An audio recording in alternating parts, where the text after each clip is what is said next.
पश्चिम में हम हैं। यहाँ पर आप देख सकते हैं कि बाजे गाजे ढोल ताशे के साथ कलश यात्रा निकली हुई है। रामचरित मानस मंडल की तरफ से ये 11वां साल है जो भागवत सप्ताह का आयोजन करने जा रहा है और उसी से संदर्भित ये कलश यात्रा है जिसमें बैंड बाजे वालों के साथ साथ महिलाएं, बच्चे, बूढ़े, बुजुर्ग सभी लोगों का इसमें समावेश है। और ये यात्रा तकरीबन 2 से 2.5 किलोमीटर तक चलेगी और हर साल की भांति ये साल भी 11वां साल है। और इस साल में सबसे बड़ी खासियत ये है कि 500 से अधिक महिलाएं एक ही परिधान में हाथों में कलश लेकर चल पड़ी है। यहाँ से वो निकलेंगी और ये भागवत सप्ताह का आयोजन जो किया गया है ये स्वामी ओमानंद महाराज द्वारा, और ये आए हैं बहुत दूर दराज से। हमारे साथ संस्था के अध्यक्ष योगेश पांडे, हम उनसे जान लेते हैं। योगी जी, सबसे पहले तो इस आयोजन के लिए आपको ढेर सारी शुभकामनाएं। कितवा साल है, क्या कुछ है? ये 11वां साल है और सांता क्रूज प्रांगण में हम इसी तरह हर साल मनाते हैं। और ये कार्यक्रम में यहाँ की जो जनता है, जनार्दन है, उनका भारी सहयोग होता है और वो खुले मंच से, खुले दिल से हम लोग के साथ में आती है और ये हम कार्यक्रम करते हैं। ये जो लोग इसमें शामिल हुए हैं, या किसी पॉलिटिकल पार्टी के लोग हैं? नहीं जी, मैं आपको बता दूंगा कि इसमें कोई नॉन पॉलिटिकल लोग हैं। इनकी सिर्फ आस्था है, श्रद्धा है, भक्ति है। इसका एक जीता जागता स्वरूप है ये भक्ति की। इसमें कोई राजनीति करने की चीज़ ही नहीं है क्योंकि ये भागवत कथा है। योगेश जी, एक बात बताइए, मलमास का समय चल रहा है और ऐसे समय में भागवत सप्ताह यदि आयोजन किया जाए तो बात ही क्या। थोड़ा सा दर्शकों को ये बताने का प्रयास करें कि भागवत सप्ताह का आयोजन हम मलमास में ज़्यादा उचित क्यों समझते हैं? हम इसलिए उचित समझते हैं क्योंकि मलमास महीने में जो कथा होती है, विष्णु की कथा है, कृष्ण की कथा है और ये कथा पापियों के पाप को हरने वाली कथा है। अगर हम किसी का श्राद्ध करते हैं और कहते हैं कि वो सीधा प्रभु के द्वार जाता है तो मनमास में जाता है, तो मनमास में पूरे दिल से पूजा पाठ ज़्यादा होती है। और अब इतना ही नहीं, पूरे मुंबई, पूरे इंडिया में आप देख लीजिए, कहीं भी भागवत कथा इस मंथ में बहुत ज़्यादा होती है। आप रावण दहन का भी आयोजन करते हैं, मेरे ख्याल से ये 25वां साल था आपकी संस्था का, उत्तर भारतीय विश्व महासंघ का। ये दोनों आयोजन प्रमुख तौर पर कितने अंतराल में होता है? दोनों के अंदर 2 महीने का वक्त मिलता है। तो जिस तरह हम उसी से माहौल से रावण का दहन करते हैं, उसी प्रकार हम भागवत कथा भी करते हैं। वो भी हमारी जनता जो यहाँ की सांता उसके लोग हैं काफ़ी बढ़ चढ़ के हिस्सा लेते हैं और हमारे महासचिव हो, चाहे हमारे पदाधिकारी हो, सब जी जान लगा देते हैं इस कार्यक्रम के लिए। ये आयोजन कितने दिन तक चलेगा और दर्शकों को कैसे आप न्योता देना चाहेंगे? मैं एक ही बात कहना चाहूँगा कि ये 8 दिन की कथा है, साप्ताहिक कथा। 7 दिन में परीक्षित को जैसे मुक्ति मिली थी उसी प्रकार आइए 7 दिन की कथा सुनिए और 8वें दिन महाप्रसाद ग्रहण कीजिए। ये पापों को हरने वाली कथा है और इसमें जितने लोग हैं जी जान से आवे और इसमें भाग ले रहे हैं। मैं सबसे यही उम्मीद करता हूँ और सबसे यही आशा करता हूँ कि आपका सबका स्वागत है। आप लोग आवे और इस कथा का रसपान करें, अमृतमय कथा का रसपान करें। तो कुल मिला के नॉन पॉलिटिकल मंच है और इस मंच के अंतर्गत तमाम महिलाएं जो हैं वो इस कलश यात्रा में शामिल हुई हैं। एक ही वेशभूषा, एक ही परिधान, और ऐसे में महिलाओं का ये स्वरूप मनमोहक है, भाव विभोर कर देने वाला है। हर साल की भांति इस साल भी महिलाओं की जो संख्या है वो इसमें सबसे ज़्यादा है।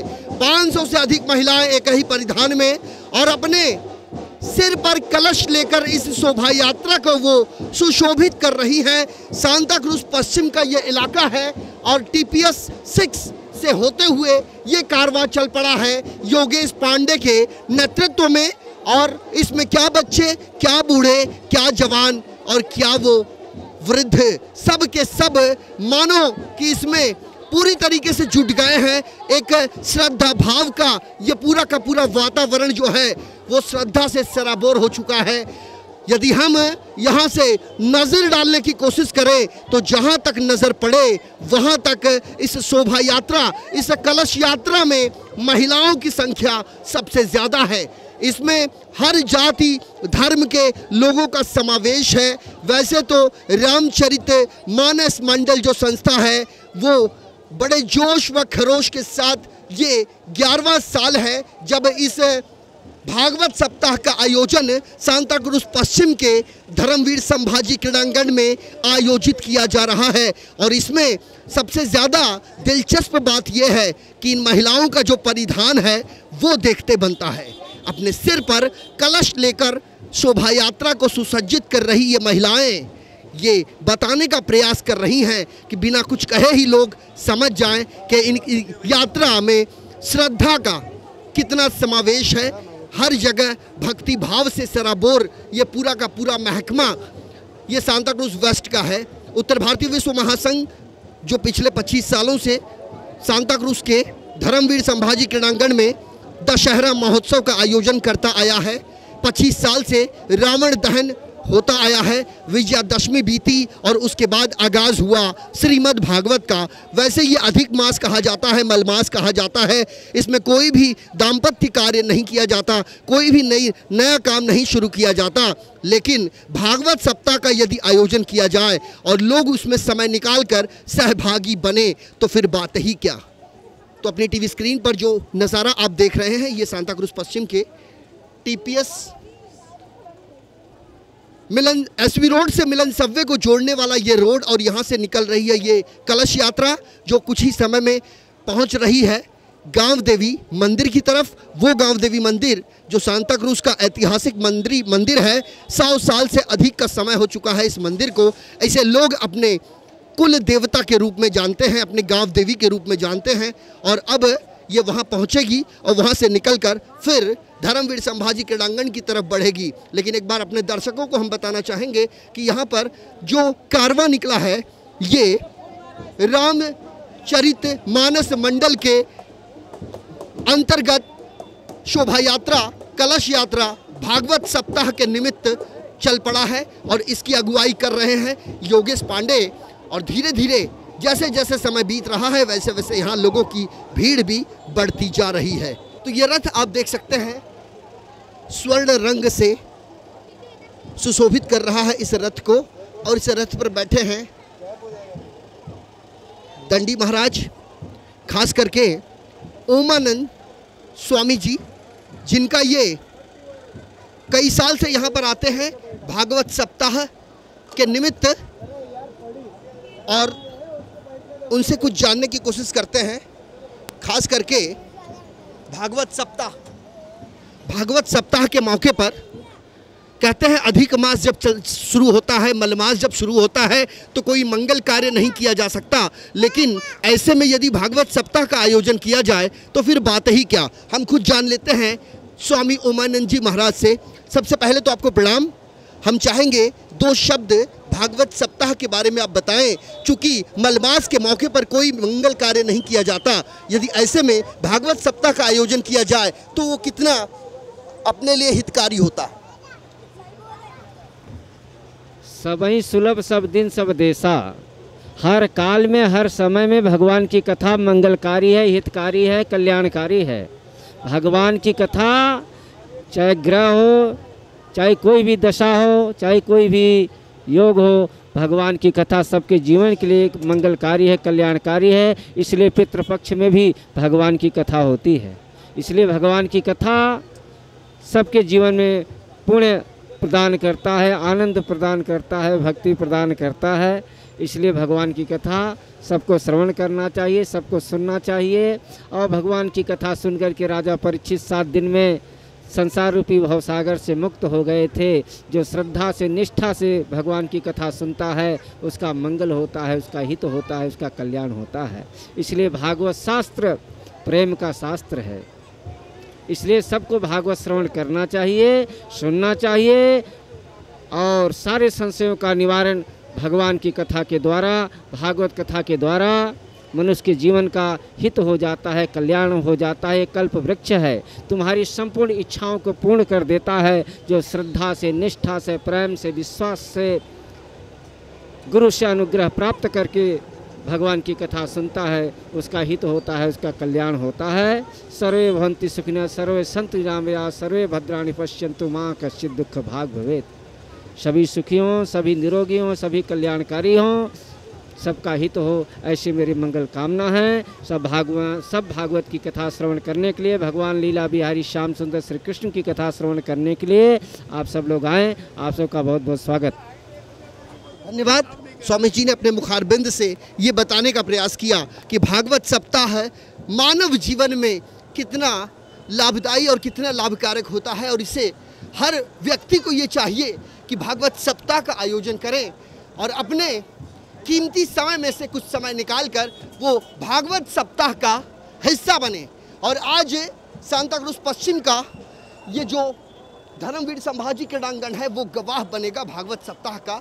भागवत सप्ताह में सिर्फ इसी इलाके के नहीं बल्कि कई इलाके के लोग यहाँ आते हैं।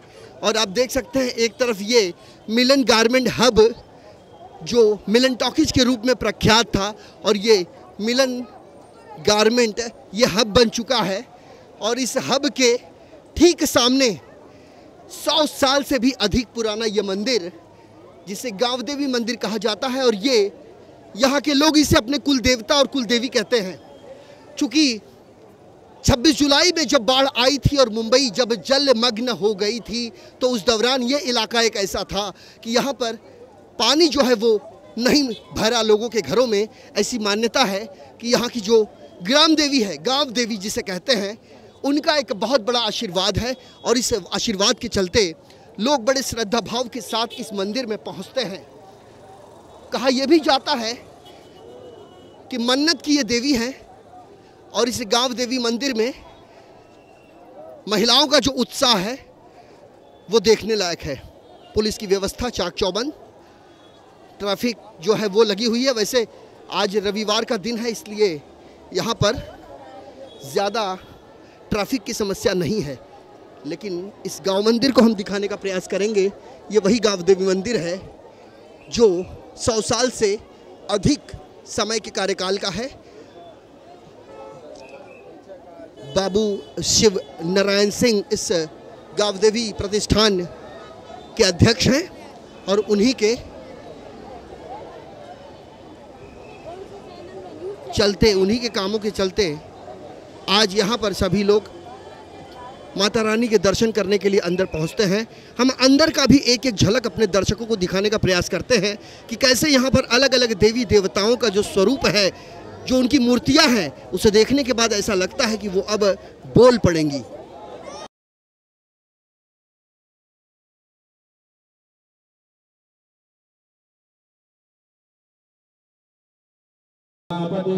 कुल मिला के 8 दिनों तक चलने वाला श्रीमद् भागवत सप्ताह का कार्यक्रम इसी धर्मवीर संभाजी क्रीड़ांगण मैदान में होने वाला है। और 8 दिन तक यहाँ पर लोगों की भीड़ होगी। बच्चे, बूढ़े, जवान सभी लोग यहाँ अपने इस कार्यक्रम में शरीक होंगे, अपनी उपस्थिति दर्ज करवाएंगे, और उमानंद महाराज द्वारा जो उनके मुखारबिंद से श्रीमद् भागवत से संदर्भित उद्गार है वो निकलेंगे और इस पूरे माहौल को सराबोर करेंगे अध्यात्म से, श्रद्धा भाव से।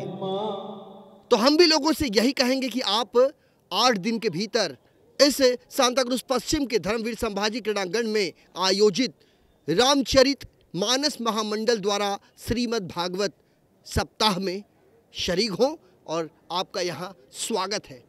वीडियो जर्नलिस्ट देवानंद सिंह के साथ संजय मिश्रा, IN24 न्यूज़, मुंबई।